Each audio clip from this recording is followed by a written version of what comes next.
Video کو like کریں، ہمارے چینل کو سبسکرائب کریں اور بیل آئیکن ضرور پریس کریں۔ السلام علیکم ورحمۃ اللہ وبرکاتہ، نحمدہ ونصلی علی رسولہ الکریم، اما بعد فاعوذ باللہ من الشیطان الرجیم، بسم اللہ الرحمن الرحیم، رب اشرح لی صدری ویسر لی امری واحلل عقدۃ من لسانی یفقہوا قولی۔ الحمد للہ تفرد بعز کبریائہ وتوحد بدوام بقائہ، واللہ اکبر اسبغ علی الجمیع جزیل نوالہ وکریم عطائہ، والحمد للہ حمدا کثیرا طیبا مبارکا فیہ۔ ہر قسم کی حمد اللہ کے لیے ہے جو اپنی بڑائی کی عزت کے ساتھ اکیلا ہے اور اپنی دائمی بقا کے ساتھ تنہا ہے، اور اللہ سب سے بڑا ہے جس نے تمام مخلوقات پر اپنے بھاری اور عالی شان عطیات کے ساتھ کامل انعام فرمایا ہے، اور تمام قسم کی حمد اللہ کے لیے ہے، بہت پاکیزہ، بہت زیادہ پاکیزہ اور بہت بابرکت حمد۔ الحمدللہ چونکہ عشر ذوالحجہ شروع ہو چکا ہے، اللہ سبحانہ وتعالیٰ کے نزدیک انتہائی محبوب 10 دن شروع ہو گئے ہیں، جیسا کہ نبی صلی اللہ علیہ وسلم نے فرمایا، ما من ایام اعظم عند اللہ ولا احب الیہ العمل فیہن من هذه الایام العشر فاکثروا فیہن من التہلیل والتکبیر والتحمید، کہ کوئی دن اللہ کے ہاں ان 10 دنوں سے زیادہ عظمت والا نہیں، اور نہ ہی کسی دن کا عمل اللہ تعالیٰ کو ان 10 دنوں کے عمل سے زیادہ محبوب ہے، پس تم ان 10 دنوں میں کثرت سے تحلیل یعنی لا الہ الا اللہ، تکبیر اللہ اکبر اور تحمید الحمدللہ کہو۔ لہٰذا اس عشرے کے اندر سب سے بہترین عبادت اور جس کو ریکمینڈ کیا گیا ہے وہ اللہ کا ذکر ہے، جیسا کہ قرآن مجید میں بھی آتا ہے وَيَذْكُرُ اسْمَ اللَّهِ فِي أَيَّامٍ مَعْلُومَاتٍ، کہ ان معلوم دنوں میں اللہ کا ذکر کریں۔ اور اللہ کے ذکر میں سے بھی کتنی اللہ کی رحمت ہے کہ رسول اللہ صلی اللہ علیہ وسلم نے ہمیں خود بتا دیا کہ کون سا ذکر زیادہ افضل ہے۔ عمومی طور پر تو ان دنوں میں جو بھی ہم عمل کریں وہ تمام نیک اعمال باعث اجر ہیں، اور ان کا اجر و ثواب سال کے باقی تمام دنوں سے بڑھ کر ہے، لیکن خاص طور پر اللہ سبحانہ وتعالیٰ کا ذکر ان دنوں میں کثرت کے ساتھ کرنا چاہیے۔ ابن عباس کہتے ہیں نبی صلی اللہ علیہ وسلم نے فرمایا، جو عمل ان 10 دنوں میں کیا جائے اس کے مقابلے میں دوسرے دنوں کا کوئی عمل افضل نہیں ہے، یعنی کچھ بھی کر لیں۔ لوگوں نے عرض کیا کیا جہاد بھی اس کے برابر نہیں؟ آپ نے فرمایا جہاد بھی اس کے برابر نہیں، سوائے اس شخص کے جس نے اپنی جان اور اپنے مال کو خطرے میں ڈالا اور کوئی چیز واپس لے کر نہ لوٹا، یعنی اس کی جان بھی گئی اور اس کا مال اور جو ساز و سامان وہ لے کر گیا تھا اس کام کے لیے وہ بھی ختم ہو گیا۔ اور دوسری اہم بات کیا کہ ان 10 دنوں کا خاص ترین ذکر جو ہے وہ تکبیر ہے، اللہ سبحانہ وتعالیٰ کی بڑائی بیان کرنا، کیونکہ تکبیر کہنا عظمت والے رب کا ذکر کرنا ہے، اس کو بڑا ماننا ہے، سب سے بڑا ماننا، اور یہ ایک عظیم عبادت ہے، اور اللہ تعالیٰ نے اپنے بندوں کو رسول اللہ صلی اللہ علیہ وسلم کے ذریعے اس ذکر کی دعوت دی ہے۔ اور ہم دیکھتے ہیں کہ جب سورۃ المدثر نازل ہوئی جو کہ دوسری سورت ہے، تو اس میں جس چیز کا حکم دیا گیا اس میں وَرَبَّكَ فَكَبِّرْ، کہ آپ اپنے رب کی بڑائی بیان کریں، اپنے رب کی تکبیر بیان کریں، یعنی اللہ سبحانہ وتعالیٰ جو عزت والا ہے، جس کی شان بڑی بلند ہے، بس اسی کی ہی بڑائی بیان کرنی چاہیے۔ ہم دیکھیں کہ ہم انسانوں کی، چیزوں کی، عمارتوں کی اور پتہ نہیں کس کس چیز کی بڑائی اپنے دل میں لیے ہوئے ہوتے ہیں اور ان کو بڑا مانتے ہیں اور ان کی بڑائی کا اظہار بھی کرتے رہتے ہیں، لیکن کرنے کا کام کیا ہے؟ جیسے کہ اللہ تعالیٰ فرماتے ہیں وَكَبِّرْهُ تَكْبِيرًا، سورۃ الاسراء کا جہاں اختتام ہوتا ہے 1:1 آیت میں، اور اس کی بڑائی بیان کرو، خوب بڑائی بیان کرنا، صرف کبرہ نہیں، کبرہ تکبیرا، یعنی بڑائی بیان کرو، خوب خوب بڑائی بیان کرنا۔ اور جہاں تک تکبیر کا تعلق ہے تو تکبیر 2 طرح کی ہوتی ہے، ایک تکبیر مطلق اور ایک تکبیر مقید، یعنی ذوالحجہ کے دنوں میں کہی جانے والی تکبیر 2 طرح کی ہوگی۔ تکبیر مطلق کا مطلب ہے وہ تکبیر جس میں کوئی قید نہیں، مطلق آزاد ہے، جب مرضی کہی جائے، آپ اٹھتے بیٹھتے چلتے پھرتے کام کاج کرتے ہر وقت آپ اللہ اکبر لا الہ الا اللہ واللہ اکبر وللہ الحمد۔ تو اس میں تحمید بھی آ گئی، تکبیر بھی آ گئی، تحلیل بھی آ گئی، یہ ذکر آپ کر سکتے ہیں۔ اسی طرح اللہ اکبر کبیرہ والحمد للہ کثیرہ وسبحان اللہ بکرۃ واصیلا، یعنی جتنی دفعہ چاہے پڑھیں، ان گنت پڑھیں اس کو، کیونکہ ان دنوں میں اللہ ہی کا نام بلند کرنا ہے۔ سورۃ الحج میں آتا ہے وَيَذْكُرُ اسْمَ اللَّهِ فِي أَيَّامٍ مَعْلُومَاتٍ، اور معلوم دنوں میں اللہ کا ذکر کریں۔ اور معلوم دن یہ کون سے ہیں؟ ذوالحجہ کے یہی پہلے 10 دن۔ تو اس میں جب بھی چاہے تکبیر کریں۔ تو تکبیر مطلق شروع کرنے کا وقت کیا ہے؟ جب چاند نظر آنے کا اعلان ہو جائے، یعنی چاند نظر آنے کے ساتھ ہی تکبیر شروع ہو جائے گی۔ جس جگہ ہو، اپنے گھر میں ہو، لان میں ہو، کرسی پہ بیٹھے ہوں، بیڈ پہ لیٹے ہوں، شاپنگ مال میں ہو، کہیں پر بھی ہو، تکبیرات پڑھنی شروع کریں۔ کیونکہ صحابہ کرام جو تھے وہ خاص طور پر بازاروں میں جا کر تکبیرات بلند کرتے تھے۔ اور یہ کس بات کی علامت ہے کہ ان 10 دنوں میں پوری دنیا کے لیے یہ پیغام ہے کہ ہمارے نزدیک اللہ سب سے بڑا ہے، سب سے بڑا وہی ہے، اور سب کو یہ بتانا بھی مقصود ہے۔ یعنی جب آپ بلند آواز سے پڑھتے ہیں اور جب آپ ہر جگہ پڑھتے ہیں تو اس کا مطلب ہے آپ ہر ایک کو بتا رہے ہیں کہ اللہ سب سے بڑا ہے، اللہ ہی کی بڑائی ہے۔ اور اس طرح آپ دوسروں کو بھی شے دیتے ہیں یا دوسروں کو بھی قائل کرتے ہیں کہ وہ تکبیر کہیں، اللہ تعالیٰ کی بڑائی بیان کریں۔ اور یہ پوری زمین پر اللہ کی بڑائی بیان کرنے کے دن ہے، یعنی کسی بھی جگہ پر آپ ہوں۔ تو ابن حجر کہتے ہیں کہ ان دنوں میں تکبیر بیان کرنے کی، تکبیر پڑھنے کی وجہ کیا ہے؟ یعنی اللہ تعالیٰ تو ہمیشہ سے بڑا ہے اور ہمیشہ ہی بڑا رہے گا، اور ہم نمازوں میں بھی اللہ اکبر کہتے ہیں اور عام دنوں میں بھی اللہ کو بڑا مانتے ہیں، لیکن ان 10 دنوں میں خاص طور پر کیوں؟ وہ کہتے ہیں کیونکہ ان 10 دنوں میں سارے نیک اعمال جمع ہو جاتے ہیں۔ یہ سارے نیک اعمال کو جمع کرنے کا دن ہے، اور جب انسان اتنے سارے نیک اعمال اکٹھے کرنے لگتا ہے تو پھر انسان کے دل میں کبھی کبھی کبر آ جاتا ہے، عبادت کا کبر، کہ میں نے بڑا کام کر لیا اور میری بڑی بڑائی ہے۔ تو اس کا توڑ یہ ہے کہ پھر انسان ہر نیک کام کرتے ہوئے کریڈٹ اللہ تعالیٰ ہی کو دے کہ اسی کی توفیق سے اس نے یہ موسم بھیجا ہمارے لیے، اس نے ہمیں یہ موقع دیا، اسی نے ہمیں یہ تعلیم دی، اسی نے ہمیں یہ احساس دیا، اسی نے ہمیں یہ توفیق دی، اور اس کی دی ہوئی توفیق سے ہم اللہ کی بڑائی بیان کرتے ہیں۔ ان دنوں میں اللہ تعالیٰ کے گھر کا حج ہوتا ہے اور مسلمان ایک جگہ پر اکٹھے ہوتے ہیں، اور یہ اجتماع سال کا سب سے بڑا اجتماع دنیا کے کسی علاقے میں ہوتا ہے، اس لیے ہم ان دنوں میں اللہ کی بڑائی بیان کرتے ہیں۔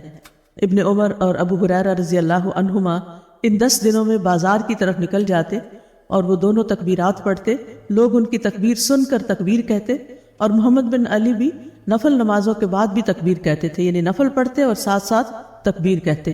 اسی طرح خواتین بھی تکبیر کہا کرتی تھی۔ تو اپنے گھروں میں تو ہم جیسے چاہیں تکبیر بیان کر سکتے ہیں، لیکن اگر ہم جیسے کسی ادارے میں، کسی ہاسٹل وغیرہ میں رہ رہے ہیں تو اس میں میں ہاسٹل کی بچیوں سے خاص طور پر کہوں گی کہ جس وقت بھی آپ اپنی پڑھائی سے فارغ ہوتے ہیں تو اکٹھے مل کر تکبیرات کہیں، کیونکہ اس سے ایک سما اور ہی بن جاتا ہے اور دل پر ایک اور طرح سے اللہ کی عظمت اور بڑائی کا احساس پیدا ہوتا ہے۔ اور جیسا کہ پچھلے دنوں شیلا جی آپ نے شیئر بھی کیا تھا کہ جب آپ رمضان میں مکہ میں تھی اور جو ہی چاند نظر آیا تو جتنے بھی لوگ مسجد سے نکل رہے تھے، مسجد حرام سے لاکھوں کا مجمع، وہ سب اکٹھے بلند آواز سے تکبیر پڑھنے لگ گئے۔ تو اس کی وجہ سے جو دل پر ایک ہیبت تھی اور دل کے اوپر ایک اثر تھا، اور دل کے اندر جا کے جو اثرات ہوتے ہیں وہ اکیلے تکبیر پڑھنے کے نہیں ہوتے۔ تو یہ ایک اجتماعی عبادت بھی ہے، اپنے گھروں میں بھی بچوں کو شامل کر لیں، لیکن جو لوگ اکٹھے کسی جگہ پر رہتے ہیں وہ مل کر بھی تکبیرات پڑھیں، اور صرف سنیں نہیں، کیونکہ بعض لوگ ہوتے ہیں ریکارڈنگ لگا دیتے ہیں اور خود باتیں کرتے رہتے ہیں۔ چلے نہ ہونے سے بہتر ہے کچھ کانوں میں پڑ رہا ہے، لیکن افضل یہی ہے کہ انسان اپنی زبان سے اور مل کر اور اکٹھے ہو کر تکبیرات کہے۔ اور عورتوں کی تکبیرات کے بارے میں آتا ہے، حضرت عمر رضی اللہ عنہ مینا میں اپنے خیمے کے اندر تکبیر کہتے تو مسجد میں موجود لوگ اسے سنتے اور تکبیر کہتے، اور بازار والے تکبیر کہتے، یہاں تک کہ سارا مینا تکبیر سے گونج اٹھتا۔ ابن عمر مینا کے ان دنوں میں نمازوں کے بعد بستر پر، خیمے میں، راستے میں اور دن کے تمام حصوں میں تکبیر کہتے رہتے، یعنی ان کا سارا ذکر جو تھا وہ تکبیرات پر فوکسڈ ہو جاتا۔ تو ہم کیوں بھولے ہوئے؟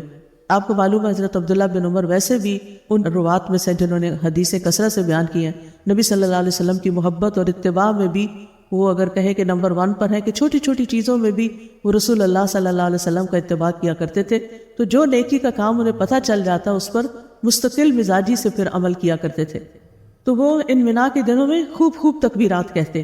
میمونہ رضی اللہ عنہا یوم النحر 10 ذوالحجہ میں تکبیر کہتی تھی، اور ایام تشریق میں بھی یعنی 10 ذی الحجہ کے بعد 3 دن اور ابان بن عثمان اور عمر بن عبدالعزیز کے پیچھے خواتین مسجد میں مردوں کے ساتھ تکبیرات کہا کرتی تھی۔ ان زمانے میں مسجدوں کے اندر کوئی مستقل پارٹیشن نہیں ہوتی تھی، سیدھے ہی پہلے مردوں کا حصہ ہوتا تھا اور پیچھے خواتین ہوتی تھی، تو ظاہر خواتین بھی اگر مل کے تکبیر کہہ رہی ہیں تو ان کی آواز مردوں تک بھی آ رہی اور مرد بھی پڑھ رہے ہیں۔ مطلب یہ ہے کہ مرد ہو، عورتیں ہوں، بچے ہوں، چھوٹے ہوں، بڑے ہوں، بوڑھے ہوں، جوان ہوں، سب کے سب تکبیرات پڑھیں، اور پھر یہ کہ بلند آواز سے۔ عطا بن صائب کہتے ہیں کہ میں ابو عبد الرحمن اور ابن معقل کے ساتھ نکلا اور ابو عبد الرحمن اونچی آواز سے تکبیریں کہتے تھے تاکہ دوسرے جو بھولے ہوئے ہیں ان کو بھی یاد آ جائے۔ اور پھر یہ کہ تکبیر کہنے میں شرم محسوس نہیں کرنی چاہیے کہ کوئی کیا کہے گا، کیونکہ لوگ اپنے گھروں میں بھی نہیں کہتے اور باہر تو کہاں کہیں گے۔ تو اگر ہم اس میں کچھ پلاننگ کر لیں کہ ہر نماز کے بعد مثلاً کتنی تکبیرات ہم نے کرنی ہیں، اور کھانے کے بعد یا سونے سے پہلے، یعنی مختلف سپاٹس اپنے مقرر کر لیں، ڈرائیونگ کرتے ہوئے، آتے ہوئے، جاتے ہوئے، سیڑھیاں چڑھتے ہوئے تو ویسے ہی اللہ اکبر پڑھ رہے ہوتے ہیں، اور واک کرتے ہوئے، یعنی اپنے اوقات کو بھی فکس کریں۔ اور پھر وہی بات کہوں گی کہ صرف سپیکر پہ تکبیرات لگانے کو کافی نہ سمجھیں، بلکہ زبان سے بھی تکبیرات کہیں، کیونکہ جب انسان زبان سے اور دل سے اور کانشیسلی اور مائنڈفلنس کے ساتھ تکبیر کہتا ہے، اللہ کی بڑائی بیان کرتا ہے، تو اس کا اثر دل اور روح پر ہوتا ہے، یعنی انسان کا دل بھی متاثر ہوتا ہے اور پوری روح جو ہے وہ سرشار ہو جاتی ہے۔ یہ روح کی بہترین غذا ہے۔ تکبیر مطلق کے علاوہ دوسری تکبیر تکبیر مقید ہے، جو فرض نمازوں کے بعد کہی جاتی ہے، اور اس کا وقت عرفہ کے دن فجر کے بعد شروع ہوتا ہے۔ تکبیر مطلق تو چاند نظر آنے کے ساتھ ہی شروع ہو جاتی ہے، اور مقید جو ہوتی ہے اس کا وقت عرفہ کے دن فجر کے بعد شروع ہوتا ہے۔ تو عید کے 4 دنوں میں بھی سب فرض نمازوں کے بعد آپ تکبیر کہیں گے، اور 5ویں دن عصر کی نماز کے بعد آپ تکبیر مقید کہنا بند کر دیں گے۔ یعنی علماء کہتے ہیں کہ نماز ختم کر کے اذکار کرنے کے بعد 3 دفعہ تکبیر پڑھی جائے گی، مگر آپ اذکار سے پہلے بھی 3 بار تکبیر پڑھ سکتے ہیں۔ خاص طور پر نمازوں کا ذکر اس لیے کہ مسجد میں مرد حضرات جمع ہوتے ہیں، نماز جماعت سے پڑھتے ہیں، تو پھر ہر نماز پڑھنے کے بعد جب آپ اذکار کر لیں تو اس کے بعد 3 دفعہ کم از کم تکبیر پڑھ لیں، اور اگر آپ اذکار سے پہلے سلام پھیرتے ہی پڑھنا چاہتے ہیں تکبیرات تو اس وقت بھی پڑھی جا سکتی ہیں، یعنی دونوں طرح درست ہیں۔ اب یہ ہے کہ تکبیر تو زبان سے ہم ادا کرتے ہی رہتے ہیں، لیکن تکبیر کے الفاظ کو سمجھنا بھی ضروری ہے۔ قرآن مجید میں اللہ تعالیٰ فرماتے ہیں کہ وَكَبِّرْهُ تَكْبِيرًا، یعنی خوب خوب تکبیر کہی جائے، یعنی جذبے کے ساتھ کہی جائے، یقین کے ساتھ کہی جائے کہ اللہ سے بڑا کوئی نہیں، یعنی اللہ کی بڑائی کے الفاظ کو سمجھنا ضروری ہے کہ اللہ سبحانہ وتعالیٰ ہر چیز سے بڑا ہے۔ علی رضی اللہ عنہ نے اس کی وضاحت اس طرح کی ہے، وہ کہتے ہیں کہ اللہ شان میں بڑا ہے، وہ سلطنت اور اقتدار میں عظیم ہے، اور اللہ سب سے بڑا ہے، یعنی اللہ وہ ذات ہے جس کے سامنے ہر چیز حقیر ہو جاتی ہے۔ یعنی یہ بات سمجھنے کی ضرورت ہے کہ اللہ سبحانہ تعالیٰ کے سامنے ہر چیز حقیر ہو جاتی ہے۔ یعنی جب آپ اللہ اکبر کہتے ہیں تو آپ اس اللہ کے سامنے ہیں جو اکیلا ہے اور سب سے بڑا ہے۔ ہماری مصروفیات سے بڑھ کر، ہمارے کاموں سے بڑھ کر، ہمارے مال سے بڑھ کر، ہماری زندگی سے بڑھ کر، ہمارے ازواج سے بڑھ کر، ہماری اولاد سے بڑھ کر، ہمارے والدین سے بڑھ کر، ہماری ہر چیز سے بڑھ کر وہ بڑا ہے۔ یعنی کوئی چیز اس کے آگے بڑی نہیں، کوئی پریشانی، کوئی غم، کوئی دکھ، کوئی تکلیف، کوئی مسئلہ، کچھ بھی بڑا نہیں ہے۔ سب سے بڑا دراصل اللہ ہی ہے۔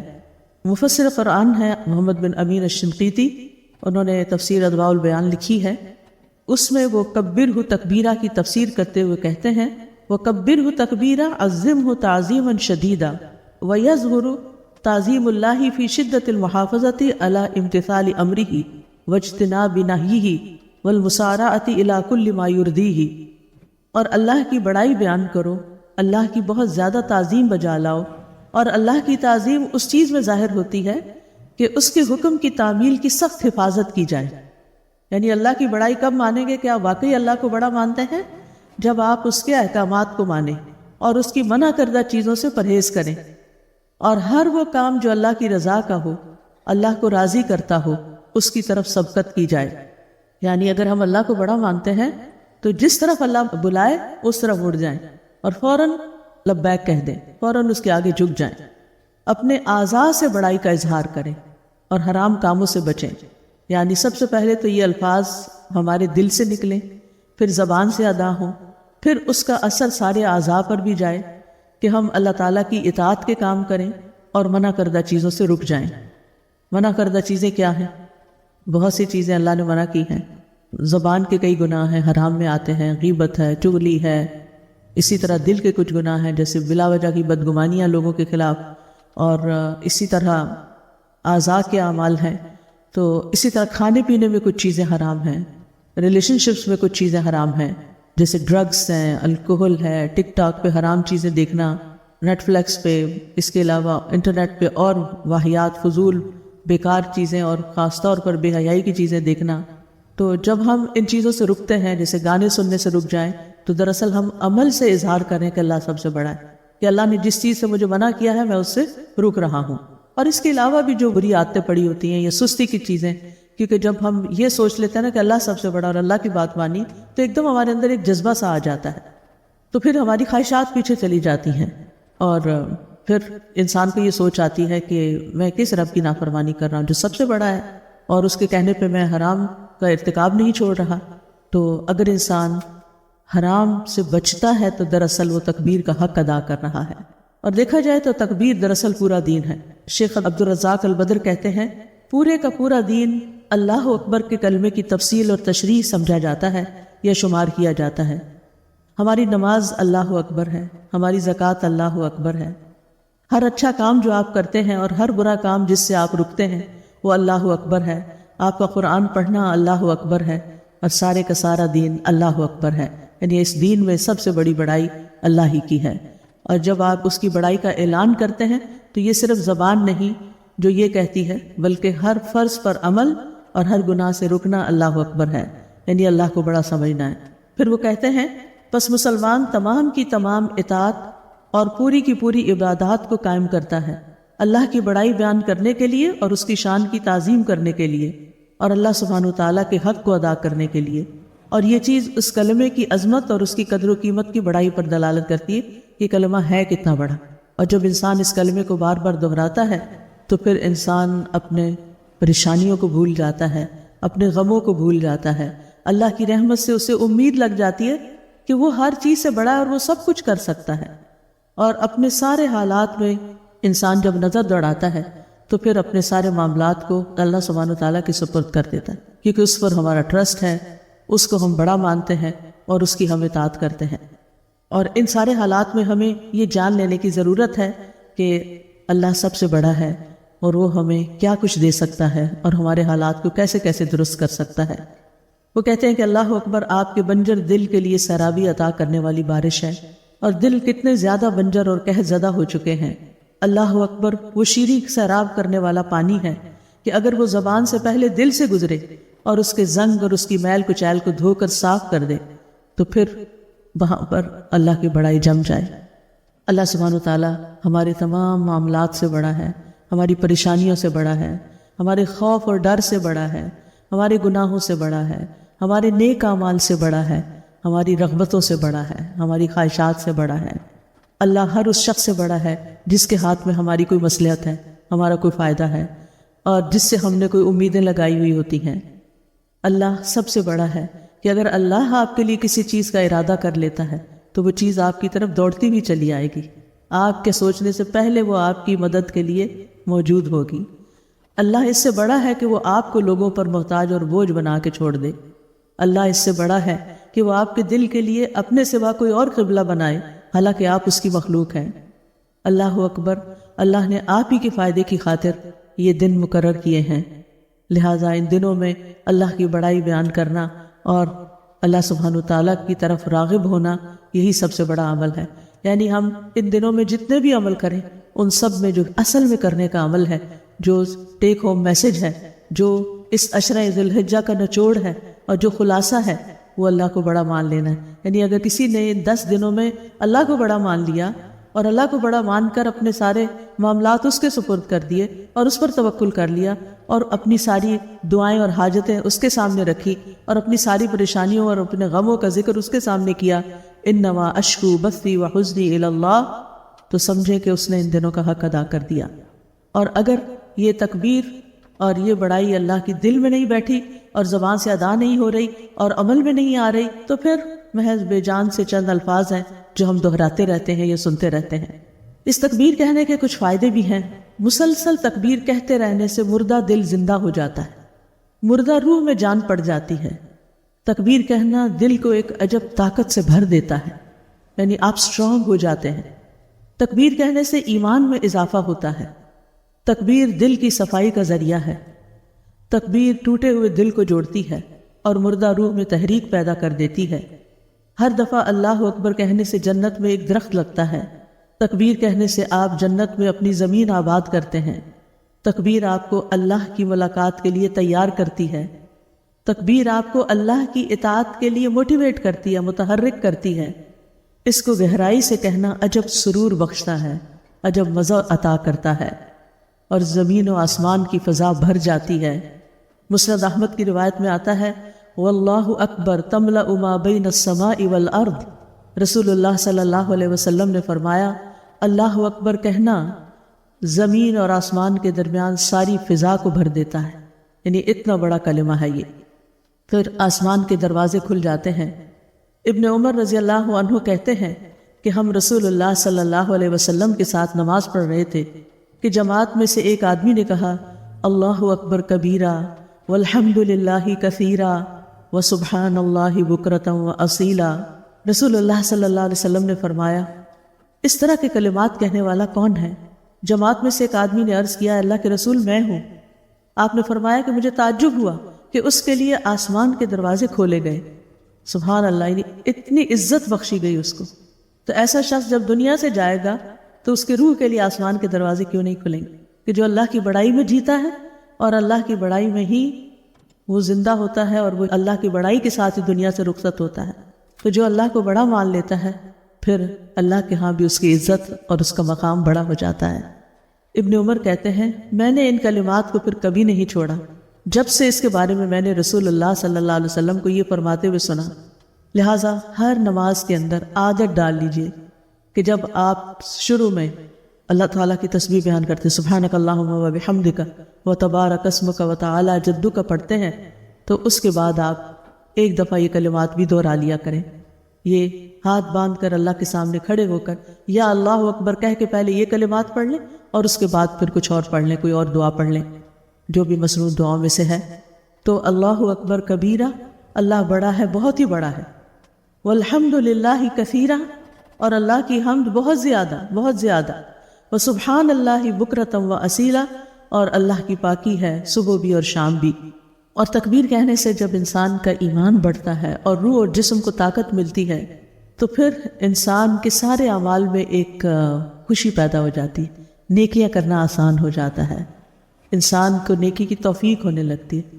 یوں لگتا ہے جیسے سویا ہوا انسان غفلت سے جاگ اٹھا ہے کہ اس کو زندگی میں کچھ مل گیا ہے، اسے کچھ حاصل ہو گیا ہے۔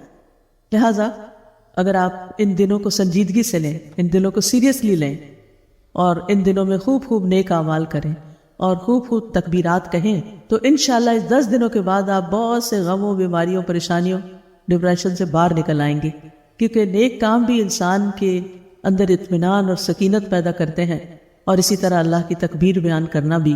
صحابہ کرام ان 10 دنوں میں اتنی طاقت حاصل کرتے کہ اگلے رمضان تک ایمان بڑا ہوا ہوتا، جو اگلے رمضان میں بھی فائدہ دیتا۔ یہی وجہ ہے کہ عمر بن خطاب فرماتے ہیں کہ بندے کا اللہ اکبر کہنا دنیا و ما فیہا کی دولت سے بہتر اور افضل ہے۔ اللہ اکبر کہنا دنیا و ما فیہا کی دولت سے بہتر ہے، یعنی ہم دنیا بھر کی دولت بھی کما لیں، جمع کر لیں، تو اس سے زیادہ افضل ہے کسی کو یہ توفیق مل جانا کہ وہ اللہ اکبر کہے۔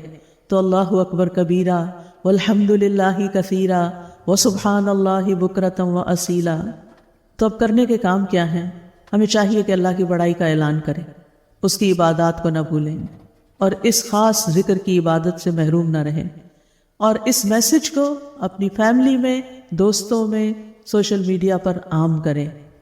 تکبیر سے متعلق اسکالرس کے لیکچرز کو لوگوں کو پوسٹ کریں، پیغام دوسروں تک پہنچائیں۔ اگر آپ کے یاد دلانے پر کسی نے ایک بار بھی تکبیر کہہ دی تو اس کا اجر بھی آپ کے کھاتے میں آ جائے گا۔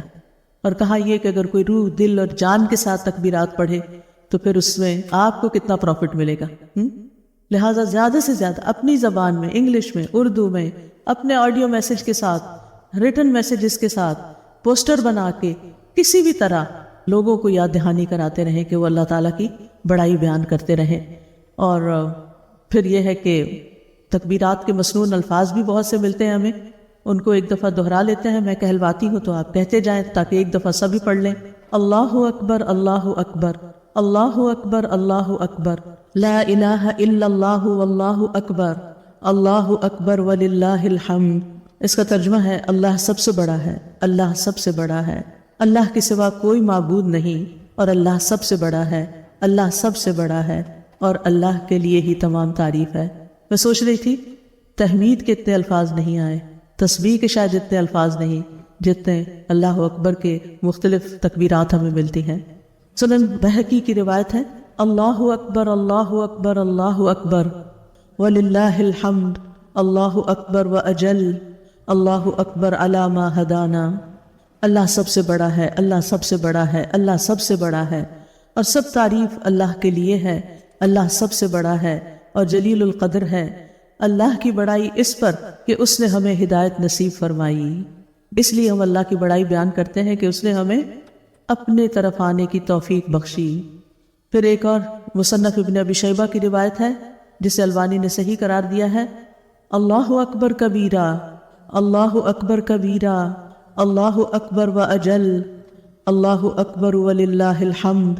اللہ سب سے بڑا ہے، بہت بڑا، اللہ سب سے بڑا ہے، بہت بڑا، اللہ سب سے بڑا ہے اور جلیل القدر ہے، اللہ سب سے بڑا ہے اور اللہ کے لیے ہی تمام تعریف ہے.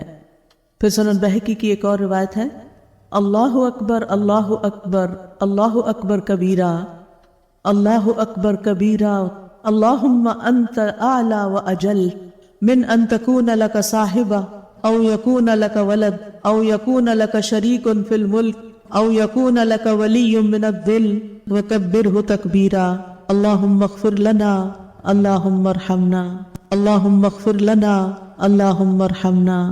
تو یہ ہے اس عشرہ ذوالحجہ کا نچوڑ، خلاصہ اور کرنے کا اصل کام کہ ہم دل سے بھی اللہ کی بڑائی کو مان لیں اور زبان سے بھی اظہار کرتے رہیں اور اپنے عمل میں بھی اس کو دکھاتے رہیں کہ ہم اللہ کو بڑا مانتے ہیں. اور اس میں آپ دیکھیے کہ جب ہم سے کوئی تقاضا کرتا ہے کسی غلط کام کے کرنے کا تو ہم کس لیے اس کی بات نہ مانیں کہ یہ اللہ کے حکم کے خلاف ہے، میں اللہ کو بڑا مانتی ہوں اس لیے میں یہ کام نہیں کر سکتی. آپ دیکھیں کہ کچھ جگہیں ایسی ہوتی ہیں جہاں لوگوں کو نماز پڑھتے ہوئے شرم آتی، لیکن انسان کو کیا چیز اٹھا دیتی ہے، کون سی چیز اس کی جھجک دور کر دیتی ہے، کون سی چیز اس کا خوف دور کر دیتی ہے؟ اللہ سب سے بڑا ہے.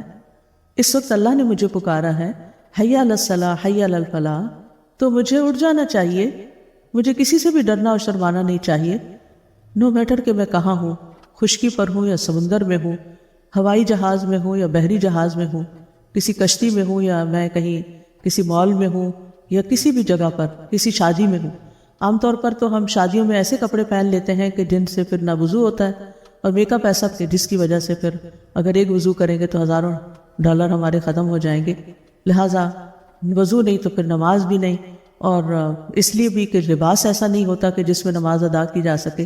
تو پھر ہوتا یہ ہے کہ انسان اللہ تعالیٰ کا ایک حکم چھوڑ دیتا ہے صرف لوگوں کے ڈر اس لیے کہ اگر میں نے وضو کر لیا اور میرا اصل چہرہ نظر آ گیا تو پھر لوگ کیا کہیں گے کہ ابھی کیا بنی ہوئی تھی اور اب کیا بن گئی. اور پھر یہ ہے کہ اتنے مہنگے بال بنوائے ہیں اور میں اگر اچھی طرح لپیٹ کے دوپٹہ اس طرح لوں گی کہ سارے بال ڈھک جائیں تو اس کے بعد تو بالوں کا ڈیزائن ہے وہی خراب ہو جائے گا، وہ شو آف نہیں کر پاؤں گی. تو اس میں آپ دیکھیے کہ ہم چاہے بالوں کا شو آف کرنا ہے یا لباس کا شو آف کرنا ہے تو ہم کس کے لیے کر رہے ہوتے ہیں؟ یعنی لوگوں کی نگاہ میں بڑا بننے کے لیے، لوگوں کی اٹینشن چاہنے کے لیے، لوگوں کی توجہ چاہنے کے لیے.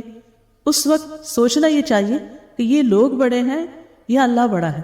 یعنی جہاں کہیں زندگی میں اللہ تعالیٰ کے کسی حکم پر عمل کرنے میں کوئی مشکل نظر آئے، فوراً سوچیں کہ یہ مشکل بڑی ہے یا اللہ بڑا ہے، یہ لوگ بڑے ہیں یا اللہ بڑا ہے. اللہ بڑا ہے. شادی ہال میں بیٹھ کر جب نماز کے لیے اٹھنے یا کسی کلاس روم میں، کسی یونیورسٹی میں یا کالج میں یا کسی ایگزامینیشن ہال میں یا کسی بھی جگہ پر جہاں آپ کو اٹھنا مشکل لگ رہا ہو تو چاروں طرف نظر دوڑایا کریں اور دیکھا کریں کہ ان میں سے کون اللہ سے بڑا ہے جس سے میں ڈر رہی ہوں؟ obviously کوئی بھی نہیں. تو پھر جب میں اللہ کو بڑا سمجھتی ہوں تو پھر مجھے اللہ سے ڈرنا بھی چاہیے اور پھر مجھے اٹھ جانا چاہیے. اسی طرح حجاب کی بات ہے تو ہم لوگوں سے انٹیمیڈیٹ ہو جاتے ہیں، لوگوں سے شرم آتی ہے ہمیں، لوگ کیا کہیں گے، یہاں یہ کیوں پہن لیا، اب اس موقع پہ کیوں پہن لیا. پہننے اور نہ پہننے کا موقع کیا ہوتا ہے کہ جہاں مرد ہوتے ہیں وہ پہننا ہی ہوتا ہے، چاہے اپنی شادی ہو یا کسی اور کی شادی ہو، اور چاہے وہ بازار ہو، چاہے وہ کوئی بھی جگہ ہو، کوئی اسٹریٹ ہو، کوئی مال ہو، کہیں پر بھی. اصل چیز تو حکم اللہ کا ہے نا، کہ پردے کا حکم ہے تو اللہ کا حکم مان رہے ہیں.